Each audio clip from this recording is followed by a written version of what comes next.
हमारे साथ मनोज गैरोला जी जुड़ रहे हैं। आप एडिटर इन चीफ हैं न्यूज नेशन नेटवर्क के। आप सभी का बहुत बहुत स्वागत। सबसे पहले हरिशंकर गुप्ता साहब, सबसे पहले आपका रिएक्शन। अब तक कांग्रेस पार्टी मानकर चल रही थी कि सब कुछ ठीक ठाक चल रहा है, अचानक से सैम पैत्रोदा बीच में कूद गए, और क्या आपको लग रहा है कि अब मुश्किलें बढ़ रही हैं कांग्रेस पार्टी की, सफाई देते नहीं बन रहा है? अनुराग भाई, इसमें इस हंगामे की तो कोई जरूरत ही नहीं है।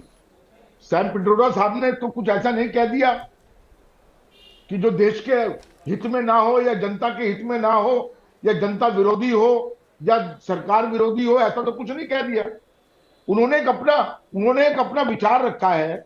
उन्होंने यूएस के कानून का उल्लेख किया है, और उसके बारे में कांग्रेस ने ऑलरेडी अपनी सफाई भी दे दी है। जयराम रमेश जी ने, इवन सैम पिट्रोडा जी का भी एक्सप्लेनेशन इसके अंदर आ गया है। अब सवाल यह है कि चुनाव का दौर चल रहा है, करोड़ों रुपया खर्च करते हैं मंत्री, मोदी जी का मंच सजाते हैं, माइक लगवाते हैं, दुनिया भर के लोगों को बिठाते हैं, और क्या करते हैं? कांग्रेस को गाली देते हैं बस। अरे भाई, 10 साल में तुमने क्या किया? एक दो लाइन उसके ऊपर भी बोल दो। कल मंगलसूत्र की बात कर रहे थे, आज इसकी बात कर रहे हैं, ठीक है, कल कुछ और बात करेंगे। यही मुद्दा है। हम तो मुद्दे, हमारी बात को मुद्दा बनाकर रोज पेश करते हैं। सैम पैत्रोदा का जो बयान है उसकी टाइमिंग इस बयान को मुद्दा बना देती है, जिससे कांग्रेस कोई सवाल ही नहीं पैदा होता। एनके सर, ये तमाम सब चीज सोचना बकवास बात है। ठीक है गुप्ता, उसका कोई मतलब ही नहीं। अनुराग, बहुत अच्छा, ये लास्ट वाला सेंटेंस, अनुराग, लास्ट वाला सेंटेंस आपका बहुत अच्छा है कि दरअसल ये मिसटाइम्ड है, ये गलत समय पे आया है, गलत कहीं से नहीं है। बिल्कुल सही है कि रिच पुअर डिवाइड बढ़ रहा है। एक हफ्ते पहले थॉमस पिकेटी की रिपोर्ट आई है कि भारत में 64 साल में सबसे ज्यादा जो संपत्ति है वो बढ़ी हुई है। 1% के पास 40.1% संपत्ति है जी, और आय 100 साल में सबसे ज्यादा बढ़ी है 1% की। दरअसल भारत में हमारी पॉलिसीज पिछले 10 सालों से रिच पुअर डिवाइड में बढ़ा है, ये आर्थिक पॉलिसी से, तो ये मुद्दा होना चाहिए। लेकिन कांग्रेस ने इसको इतना, ये जो सैम पिट्रोदा ने कहा है, इसको बीजेपी ने कन्वर्ट कर दिया है और इसको ये बताने लगे कि आपकी संपत्ति छीन ली जाएगी। दरअसल ऐसा कुछ नहीं है। अमेरिका में 6 राज्यों में इनहेरिटेंस टैक्स है, लेकिन उसका यह मतलब नहीं कि भारत में भी हम लागू करने जा रहे हैं, और कांग्रेस ने ये कहा भी नहीं है। तो मुझे लगता है कि नैरेटिव गलत समय पे आ गया है, इसको इस समय नहीं आना चाहिए था। लेकिन उन्होंने जो कहा है वो कहीं से गलत नहीं कहा है, और मोदी की क्रिटिसिज्म इस बात पे होनी चाहिए कि उनकी पॉलिसी से रिच पुअर डिवाइड बढ़ रहा है। ठीक है, लेकिन बात सारी परसेप्शन की भी है। मनोज सर, राहुल गांधी का 6 अप्रैल का एक बयान था जिसमें उन्होंने कहा कि हम वित्तीय और सांसनिक सर्वे कराएंगे, पता लगाएंगे कि किसके पास कुल कितनी दौलत है। आगे उन्होंने कहा कि हम ऐतिहासिक कदम भी उठाएंगे। आऊंगा गुप्ता जी मैं आपके पास। और अब सैम पैत्रोदा जो अमेरिका के संदर्भ में बात कर रहे हैं कि विरासत एक्ट पर चर्चा होनी चाहिए, इस पर बात होनी चाहिए, ये जो क्रोनोलॉजी है ये कांग्रेस की मुश्किलें बढ़ाती है क्या? देखिए, ऐसा है कि एक तो इससे मालूम चलता है कि इनका माइंडसेट क्या है। ये जो रॉबिन हुड टाइप जो आइडियाज़ थे कि अमीरों को लूटो, गरीबों में बांटो, और ये जो आइडियाज़, ये जो कम्युनिस्ट कंट्रीज़ चीन और रूस पहले इस पे फेल्ड एक्सपेरिमेंट कर चुकी हैं। तो और अगर हम अपने देश की बात करें तो 1970 और 80 के दशक में, जिस समय कि हमारे देश में टैक्स इंदिरा जी के टाइम पे 97.75% तक टैक्स था। ये वो दौर था जबकि हमारे देश में बहुत ज़्यादा गरीबी थी। ये वो दौर था 97.75% इनकम टैक्स था। तो ये वो दौर था कि भाई अमीरों को लूटो, गरीबों में बांटो। तो उस समय जो हमारी जो इकोनॉमिक ग्रोथ रेट थी वो 2% से कम थी। और अगर हम रूस और चीन की बात करें, जहाँ की इस तरीके के टॉक्सिक आइडियाज़ ओरिजिनली इम्प्लीमेंट हुए, उन लोगों को भी बाद में फ्री मार्केट इकोनॉमी की तरफ उन लोगों को भी भागना पड़ा। और आज की डेट में इनहेरिटेंस टैक्स ना तो ये रूस में है, और ना ही इनहेरिटेंस टैक्स चाइना में है। और अगर हम गरीब और अमीरों की डिवाइड की बात करें तो आज की डेट में वो चाइना में भी है। लेकिन ये दूसरी बात है कि जिस समय इकोनॉमिक डेवलपमेंट भर रही वो रिच लोगों का हो, वो ट्रिकल डाउन होकर नीचे तक आता है। ये रिपोर्ट बिल्कुल ठीक है कि 1% लोगों के पास आज हिंदुस्तान में 40% वेल्थ है। लेकिन दूसरी बात ये भी है कि 22 की 25 करोड़ के करीब लोग गरीबी से ऊपर उठे हैं। और अनुराग में एक दो बातें और एक बात और मैं एक चीज़ पर मैं और फोकस करना चाहूँगा कि अगर हम देखें कि इसमें एक मैसेज क्या है।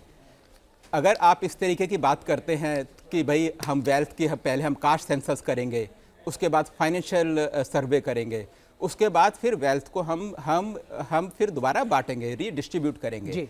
ये मैसेज बिल्कुल क्लियर है कि जो लोग वेल्थ क्रिएट कर रहे हैं इंडस्ट्री, उसको आपने विलन बना दिया और उसकी जो वेल्थ है उसकी वेल्थ उनसे लेके, चाहे वो डायरेक्टली हो, और उसको जब आप और वो जो लोग हैं वही लोग सारी की सारी समस्याओं की जो एक विलेन बनाने की कोशिश। हाँ, बिल्कुल विलेन बनाने की उनको कोशिश है। और इस तरीके की जो टॉक्सिक जो मैसेज जो जाता है उससे देश की इकोनॉमी का ग्रोथ कभी भी नहीं हो सकता। ये सोशलिस्ट आइडियाज़ 1990 के पहले के थे। हमने देखा 1990 में जिस समय फ्री मार्केट इकोनॉमी आई, उसी समय हमारे देश की जो गरीबी है तभी हटी है। बिल्कुल। तो इकोनॉमी अगर बूम कर रही है तो उसमें वो जो उद्योग जगत है उसकी एक बड़ी भूमिका है, उसको इस तरीके से ना प्रेजेंट किया जाए, कम से कम क्रोनोलॉजी ये बता रही है। राहुल सर, मैं आपके पास भी आऊंगा, लेकिन उससे पहले आरपी सिंह साहब, आपने सुना कांग्रेस के प्रवक्ता को, अब वो कह रहे हैं कि साहब मामला खत्म हो गया, कांग्रेस की तरफ से भी बयान आ गया, आप तो गैर जरूरी मुद्दे को मुद्दा बना रहे हैं। आपको चुनाव लड़ना चाहिए विकास पर, रोजगार पर, 10 साल के रिपोर्ट कार्ड पर। आप कहां से मंगलसूत्र ला रहे हैं, आप कहां से जो इनहेरिटेंस एक्ट है उसकी बात कर रहे हैं? आरपी सिंह साहब। नहीं, हमने चर्चा करी है। राहुल गांधी जहाँ उनके जो गुरु हैं उन्होंने चर्चा करी, हमने तो चर्चा नहीं करी। 6 अप्रैल का राहुल गांधी जी का बयान मैं पढ़कर सुना देता हूँ जी। उन्होंने कहा अगर कांग्रेस सत्ता में आई ये पता लगाने के लिए कि वित्तीय और संस्थागत सर्वेक्षण कराएगी कि देश के अधिकृत संपत्ति पर किसका नियंत्रण है। इसके लिए राष्ट्रव्यापी जाति जनगणना के अलावा वेल्थ सर्वे, संपत्ति के बंटवारे का सर्वेक्षण कराया जाएगा। ये हमारा वादा है जी। ये हमने नहीं कहा, ये राहुल गांधी ने कहा कि वे वेल्थ सर्वे कराएंगे। भैया, आपको वेल्थ सर्वे कराने के लिए क्यों दिमाग में आ रही है? क्योंकि आप पहले कह चुके, मनमोहन सिंह जी कह चुके पहले कि देश के संसाधनों पर, उसमें भी फिर कहा मिनॉरिटीज़ का राइट है, मिनॉरिटीज़ में फिर कहा मुसलमानों का राइट है। ये आपको तो मैं इसको सुना देता हूँ बयान को। नहीं, ठीक है, वो सबने सुना। तो ये है इसका बैकग्राउंड। और जो इनका मैनिफेस्टो आया है, एक मिनट दीजिए सर, एक मिनट। इनका जो मैनिफेस्टो आया है उसमें तो बड़ी स्पष्टता से वो कह रहे हैं कि हम लोग जो संसाधन है उसको अल्पसंख्यकों में उनको अल्पसंख्यकों तक लेकर जाएंगे। ये मैं पढ़ देता हूँ यहाँ पर, ये रहा पेज नंबर 6 पैरा नंबर 1, उसमें लिखा है कांग्रेस राष्ट्रव्यापी आर्थिक सामाजिक जाति जनगणना करवाएगी। इसके माध्यम से कांग्रेस जातीय उपजातीय व अन्य आर्थिक सामाजिक स्थितियों का पता लगाएगी। जनगणना के प्राप्त आंकड़ों के आधार पर कांग्रेस उनकी स्थिति सुधार के लिए सकारात्मक कदम उठाएगी। इसमें अल्पसंख्यकों का मामला भी है, जातियों का मामला भी है।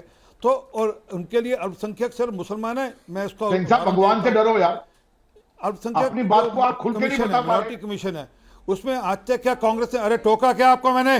सुनो एक बार, अरे सुनिए ना एक बार, सुनिए एक बार।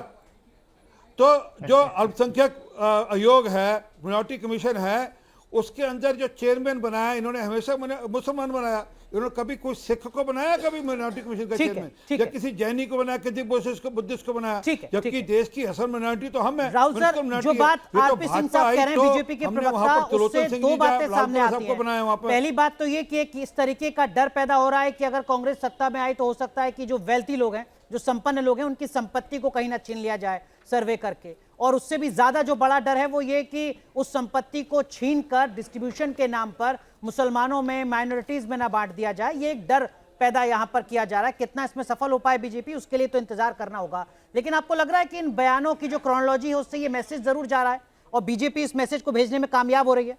राहुल सर, देखिए, बीजेपी के पास ज्यादा बड़ा मंच है, बीजेपी के पास प्रधानमंत्री हैं, बीजेपी के पास गृह मंत्री हैं, और एक इतनी बड़ी मशीनरी है अपनी बात फैलाने के लिए कि उसकी बात जो भी होती है वो चाहती है उसको ज्यादा बड़े लोगों तक, ज्यादा बड़ी संख्या में लोगों तक पहुंचा लेती है। अब किसी और पार्टी के पास तो प्रधानमंत्री नहीं हो सकता, किसी और पार्टी के पास नरेंद्र मोदी भी नहीं है। लेकिन ये बात तो इसलिए बहुत सारी बातें जो उनके मैनिफेस्टो में है ही नहीं, उनको उस रूप में प्रस्तुत किया जा रहा है, और दुर्भाग्य से ये प्रधानमंत्री जी भी कर रहे हैं। उसमें बहुत ध्यान से अगर पढ़ा जाएगा तो उसमें पहली बात यह कि कहीं भी पुनर्वितरण की बात जो की गई है, दोबारा बांटने की बात, वो केवल भूमिहीनों में सरकार अतिरिक्त सरकारी जमीन को भूमिहीनों में बांटने की बात की गई है। वितरण शब्द जो आया है वो केवल उस जगह पर आया है, तो इसका किसी की संपत्ति से कोई लेना देना नहीं है। दूसरा, उन्होंने कहा कि कास्ट सेंसस होगा और सोशियो इकोनॉमिक सेंसस, यानी सामाजिक और आर्थिक सर्वेक्षण कराएंगे, जनगणना करवाएंगे कि किसके पास कितनी संपत्ति है। दूसरी, भारत में भारतीय कानून में किसी की निजी संपत्ति लेने का अधिकार ही नहीं है, किसी को, सरकार को भी नहीं है। इस पर कल ही सुप्रीम कोर्ट में 9 न्यायाधीशों की पीठ ने सुनवाई शुरू की है। जो 90 के दशक से एक मामला ये चल रहा है। ये बहुत बड़ा प्रश्न है कि संपत्ति पर अधिकार मूलतः किसका है, समाज का है या व्यक्ति का है, वो एक अलग मसला है। लेकिन अभी तक कोई किसी की भी निजी संपत्ति को कोई सरकार छीन ले और छीन कर जिसको चाहे उसमें बांट दे, ये तो कभी हुआ ही नहीं है, ये संभव नहीं है। ठीक है, और ना ऐसा राहुल कहा सर, गया माफ है। कीजिए, मैं बस आपको कुछ देर के लिए रोक रहा हूं। मनोज सर बीच में कुछ इंटरवीन करना चाह रहे थे। मनोज सर अपनी बात कही, और साथ ही साथ राहुल सर कह रहे हैं कि ऐसा तो आज तक हुआ ही नहीं कि हिंदुस्तान में कोई संपत्ति किसी की छीन ले। जो मैंने पढ़ा सर, उसके मुताबिक तो 1985 तक इनहेरिटेंस एक्ट इस देश में काम कर रहा था। फाइनेंस मिनिस्टर वीपी सिंह ने उसको खत्म किया राजीव गांधी सरकार ने। हाँ, देखिए ऐसा है, देखिए ऐसा है, पहली बात तो ये है कि राहुल गांधी ने अपने स्पीच में कहा था कि हम वेल्थ को रीडिस्ट्रीब्यूट करेंगे, ठीक है। और दूसरी चीज़ क्या है कि वेल्थ को डिस्ट्रीब्यूट कैसे करेंगे, उसकी मॉडलिटीज़ क्या हैं, अभी ये कांग्रेस पार्टी ने बताया नहीं है। लेकिन अगर हम देखें, अगर हम पहला इतिहास देखें, तो जिस तरीके से बैंक्स को नेशनलाइज किया गया, बैंक्स उस समय प्राइवेट सेक्टर के हाथ में थे, या और ये जो था एयर इंडिया भी प्राइवेट के हाथ में था, उसको भी नेशनलाइज किया। तो आप नेशनलाइज के नाम पे और काफ़ी चीज़ों के नाम पर प्राइवेट संपत्ति को ले सकते हैं। ये तो बड़े लोगों की वो है बात है, और गवर्नमेंट के पास और भी कई तरीके हो सकते हैं। तो ये जो मैसेज है इंडस्ट्री को, या जो आप मैसेज देते हैं, वो मैसेज ठीक नहीं है। और जब आप इनहेरिटेंस टैक्स की बात कर रहे हैं, आपका कहना बिल्कुल ठीक है कि 1985 तक वो इनहेरिटेंस टैक्स इंडिया में था, लेकिन वो इनहेरिटेंस टैक्स सक्सेसफुल क्यों नहीं हो पाया? उसका रीज़न ये था कि हमारे यहाँ काफ़ी सारी प्रॉपर्टीज़ तो पावर ऑफ अटॉर्नी में ही ट्रांसफ़र होती थी, पहली चीज़। दूसरी चीज़, सर्कल रेट और मार्केट रेट में ज़मीन आसमान का अंतर था, मार्केट रेट बहुत ही ज़्यादा कम था। और तीसरा, अगर आप अपने लाइफ टाइम में उस प्रॉपर्टी को अपने बच्चों के पास आप गिफ्ट के तौर पर अगर आप ट्रांसफ़र कर दें, तो ये लॉ उसमें एप्लीकेबल नहीं होता था। तो यही कारण था कि इनहेरिटेंस जो टैक्स था वो हमारे यहाँ सक्सेसफुल हो नहीं पाया 1985 से पहले वाला। ठीक है, राहुल सर, आप कुछ अगर कहना चाहें, एड ऑन करना चाहें। 1985 तक थी इस तरीके की व्यवस्था सर। जी सिंह साहब आऊंगा, 1 मिनट दीजिए बस केवल। अतीत में हमारे यहाँ क्या क्या हुआ है, क्या रहा है, उस पर बहस अलग से हो सकती है। अभी जो समस्या हुई है वो, भाई आरपी सिंह बोल रहे हैं या मैं बोल? नहीं, आप बोलिए राहुल सर। अभी गड़बड़ यह है कि सैम पिट्रोडा ने जो बात कही है वो बिल्कुल बेतुकी बात, गलत समय पे कही है। इनहेरिटेंस टैक्स की बात तो कहीं हमारे क्षितिज में ही नहीं थी, उन्होंने उसका एक नया राग छेड़ दिया जी। अब उसमें भी वो कह रहे हैं कि साहब 55% ले लिया जाता है अमेरिका में, कुछ स्टेट्स में ही है, 6 राज्यों में है, और वो भी जो अधिकतम है वो 20% तक है। तो एक दिक्कत यह है कि वो मूलतः राजनीतिक व्यक्ति नहीं है। उनको इतनी समझ होनी चाहिए थी कि इस वक्त इस तरह की बात करने का क्या फायदा उठाया जा सकता है, उसको कैसे देखा जा सकता है, उसको मिस इंटरप्रेट किया जा सकता है। तो कोई कारण नहीं था इनहेरिटेंस टैक्स की बात करने का इस समय। एनके सर, जो बात जिन लाइनों के साथ राहुल सर ने अपनी बात को शुरू किया था, सिंह साहब मैं आऊंगा आपके पास। एनके सर, जिस लाइन के साथ राहुल सर ने अपनी बात को शुरू किया था कि बीजेपी के पास प्रधानमंत्री मोदी हैं, अमित शाह हैं, एक बड़ा कैडर है, एक सबसे बड़ी पार्टी है, ये सवाल तो सैम पित्रोदा से संगठन के लोगों को पूछना चाहिए साहब कि आप कौन मैं खा चुनाव के वक्त ही आप क्यों आ जाते हैं, इस तरीके के विवादित बयान दे देते हैं। इससे पहले राम मंदिर के उद्घाटन के वक्त भी सैम पित्रोदा ने कुछ बयान दिए थे, उससे पहले भी कुछ इस तरीके के विवादित बयान दिए थे जिस पर चर्चा हुई और नुकसान हुआ पॉलिटिकली कांग्रेस पार्टी को। N K sir. नहीं अनुराग, ये नहीं हुआ है। दरअसल हम लोग मोदी जी का जो ये विंड मिल है ना, इसके ट्रैप में आ गए हैं। उसमें आप भी आ गए हैं, मनोज जी भी आ गए हैं, और सारे लोग आ गए हैं। आप खुद ही कह रहे हैं कि इनहेरिटेंस टैक्स था, तो आज क्या कयामत बर्पा हो जाएगी अगर इनहेरिटेंस टैक्स लगेगा? तो क्या अडानी का बेटा 10 लाख करोड़ की संपत्ति का मालिक बने, यह आपको गवारा है। लेकिन कुपोषण से भारत में आज भी सियरा लियोन की स्थिति भारत की हो गई है, इसलिए कि सरकार के पास पैसा नहीं। और जो रिपोर्ट आई है पिकेटी की, 2% अगर सुपर रिच चार्ज लगा दे तो आप देश के कुपोषण को खत्म कर सकते हैं। क्या यह बहुत गलत है? इसलिए हम लोग नैरेटिव में, ट्रैप में फंस गए हैं। राहुल जी बिल्कुल सही कह रहे हैं कि इसमें कहां कहा है कांग्रेस ने। और फिर भारत में आर्टिकल 300A में कॉन्स्टिट्यूशनल राइट है प्रॉपर्टी, इसको कोई नहीं ले सकता। हकीकत आप समझिए, यह नैरेटिव गलत है। और सैम पिट्रोदा कौन है? मोदी से छोटा कंट्रीब्यूशन नहीं है। सैम पिट्रोदा की वजह से आज हम आप बात कर रहे हैं, हम अपने घर में बैठे हैं और आप ये बात कर रहे हैं। सी डॉट का क्रांतिकारी कदम सैम पिट्रोदा का उठाया हुआ है। सर, आपकी अगर वो बात कह से रहा बिल्कुल है, सहमत। तो उसको ध्यान से इनके सुनिए। और वो ठीक है, आपकी जी। बात से बिल्कुल सहमत सर, लेकिन सवाल राजनीतिक था। क्या चुनावी प्रचार के दौरान सैम पित्रोदा का यह बयान कांग्रेस पार्टी को नैरेटिव के लिहाज से फायदा पहुंचा रहा है या नुकसान पहुंचा रहा है? क्या किसी भी शख्स से अगर ये कहा जाए कि बड़ा अगली अच्छा सरकार सवाल तुम्हारी है, संपत्ति बिल्कुल छीन सही लेगी कहा। और दूसरे गलत मजहब के टाइप लोगों पर में आया बांट है। देगी, क्या वो उससे खुश होगा? क्या इसे वो भूदान आंदोलन की बिल्कुल। तरीके से लेगा 2024 में, या उसके चेहरे पर शिकन आएगी? एनके सर, सवाल ये था सर। नहीं, ये दरअसल में नैरेटिव के ट्रैप में हम फंस रहे हैं। किसने कहा है कि मुसलमानों को दिया जाएगा? आप पूरा पढ़िए तो। कांग्रेस ने कहीं नहीं कहा मुसलमानों को दिया जाएगा, लेकिन आप भी उसको क्वेश्चन पूछ रहे हैं और उस ट्रैप में आ रहे हैं। और सिंह वो साहब, सारे लोग आ रहे हैं, कहीं सिंह नहीं साहब, कहा गया है हाँ, गरीबों को क्यों नहीं दिया ठीक जाएगा। है। अडानी सिंह का साहब, पैसा- जो बात अगर एनके सर गरीबों कह रहे हैं, को वो देना कह रहे हैं कि क्या गलत वेलफेयर है इस स्टेट पे? का मतलब क्या होता है? वेलफेयर स्टेट का तो मतलब ही होता है, टैक्सेशन का मतलब ही होता है। सिंह साहब,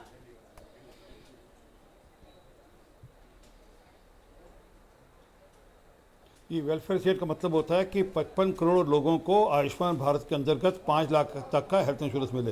वेलफेयर स्टेट का मतलब ये होता है कि हैंड हेल्ड कर कर लोगों को 25 करोड़ लोगों को गरीबी रेखा से बाहर लाकर मिडिल क्लास पे लेकर आया जाए। वेलफेयर स्टेट का मतलब होता है कि 10 करोड़ लोगों को हम लोग गैस के चूल्हे की सुविधा दे सके और 14.25 करोड़ लोगों को हम लोग नल से जल दे सके। वेलफेयर स्टेट का मतलब ये होता है। वेलफेयर स्टेट का मतलब होता है कि 4 करोड़ लोगों को सिर पर छत दी जा सके। वेलफेयर स्टेट का मतलब ये नहीं कि आप देश में एक हायरार्की खड़ी कर लेंगे, आप देश को वापस से कार्ल मार्क्स की ओर ले जाएंगे, जिस प्रकार से रशिया के अंदर जो हालत थी। और आप ये बार बार कह रहे हैं, ये है इनके वेलफेयर स्टेट का मॉडल। ये है, ये कर्नाटका के अंदर सिर्फ मिनॉरिटीज सिर्फ मुसलमानों के लिए स्कूटर पे 3 व्हीलर के ऊपर 50% सब्सिडी के, ये सरकार का विज्ञापन है। जरा बात करने से पहले जरा सोचा करें। और ये कहना कि देश में कुपोषण है, मुझे जरा एक विदेशी किसी एजेंसी के सर्वे के वजह से कहना है कि भारत में कुपोषण है। कृपा कर पढ़े लिखे लोग हैं, थोड़ा सर्वे करिए, जांच कर कर आइए। अरे और मैं चाहूंगा UNDP आपके का चैनल सर्वे पर है, थोड़ी जानकारी लेनी UNDP चाहिए। का। नहीं, इस प्रकार सिंह में साहब, आकर सिंह झूठ साहब, बोलना, विषयांतर झूठ नहीं होते। परोसना। आप अगर ये कहें कि एक कुपोषण टोका खत्म क्या हो गया आपको मैंने? भारत से, तो इस पर आपसे बहस आप हो बोले सकती है। टोका क्या मैंने आपको? ठीक है, नहीं, आपको टोका क्या मैंने? सिंह साहब प्लीज, सवाल ये नहीं है। आरपी सिंह साहब, आपको टोका क्या मैंने बीच में? सवाल ये है कि इस अच्छी बात थोड़ा पूरी बहस में मैं बोला क्या बीच में? आरपी सिंह साहब, सवाल ये कि इस पूरी बहस में बीजेपी ने मुसलमान कहां से घुसेड़ दिए कि हिंदुओं की संपत्ति को आरपी अपना छीनकर टोन नीचे मुसलमानों करो। को दे दिया जाएगा? आरपी सिंह साहब, सवाल ये है, कांग्रेस ने कहीं नहीं कहा। आरपी सिंह साहब, देखिए मैं तो उदाहरण दे रहा हूं कि जब आप कह रहे हो कि हम अल्पसंख्यकों का पर्सनल लॉ वापस लाएंगे, हम मिनॉरिटीज के लिए पर्सनल लॉ वापस लाएंगे, ये मैनिफेस्टो में है या नहीं है पर्सनल लॉ वापस लाने की बात? पर्सनल लॉ मतलब क्या है कि आप ट्रिपल तलाक वापस लाएंगे, आप ट्रिपल तलाक की छूट देंगे महिलाओं के लिए, पुरुषों के लिए महिलाओं को ट्रिपल तलाक दे सके, आप शरीयत लॉ लेकर आएंगे देश के अंदर। आप तो आपका पूरा जो मैनिफेस्टो का स्लांट है वो उसी तरफ है। और जब देश के पूर्व प्रधानमंत्री स्पष्टता से कहते हैं कि देश के संसाधनों का पहला अधिकार मिनॉरिटीज का और उसमें भी मुसलमानों का, और मैं फिर वापस रिपीट कर रहा हूं, मेरे चैलेंज से कार्य करें, इनके लिए मिनॉरिटीज मतलब सिर्फ मुसलमान है, उसमें सिख नहीं आते। सिखों को सिर्फ हरिशंकर गुप्ता जी जवाब दीजिए जो सवाल यहाँ पर आरपी सिंह साहब खड़ा कर रहे हैं। मिनॉरिटी कमीशन का चेयरमैन मेरा चैलेंज से कार्य करें। पर्सनल लॉज में रिफॉर्म लाया जाएगा, हम पर्सनल लॉज में आजादी और सुधार के पक्ष में हैं, ये तो बात लिखी हुई है कांग्रेस के घोषणा पत्र में। ये तो बात राहुल गांधी ने कही है कि हम सर्वे कराएंगे और एक ऐतिहासिक कदम उठाएंगे। अनुराग जी, हाँ बताइए गुप्ता जी। जो बात करी है मैं उसका जवाब दूंगा। विषय हम कांग्रेस से संबंधित है। आप कांग्रेस के लोगों से पूछ नहीं रहे, मुझे बात करने का मौका नहीं दे रहे हैं आप। बड़ी सीधी और साफ बात यह है, ये जो वेलफेयर स्टेट की बात की आरपी सिंह ने, इनके लिए वेलफेयर स्टेट ये है 15 लाख करोड़ रुपया 22 लोगों को माफ कर दिया, उसको बैड डेट्स में डाल दिया, रिकवरी में डाल दिया उसको, और 1% लोगों के पास में 40% संपत्ति देश की है। ये इनका वेलफेयर स्टेट का है। गुप्ता साहब माफ कीजिएगा, मनोज सर मुझे करेक्ट करेंगे, और एनके सर यूपीए के 10 साल में भी यही चर्चा होती थी, बहुत पुरानी चर्चा है सर ये, कि बेड डेट में डाल दिया, इतना एनपीए हो गया, इतना राइट ऑफ हो गया, कोई नई बात नहीं है। ये बिजनेस का फंडा, इकोनॉमी का बेसिक फंडा कहा जाता है। मेरी बात पूरी होने दीजिए, बताइए। अनुराग जी मेरी बात पूरी होने दीजिए, वरना मैं छोड़ के चला जाऊंगा। नहीं छोड़ के मत जाइए सर, तर्क के आधार पर बात कीजिए। ये आपका क्या तरीका है? आप मेरे से बात नहीं करने दे रहे, इधर उधर घूम रहे हैं आप। वो जो उन्होंने बात कही है उसकी बात मुझे करने दीजिए।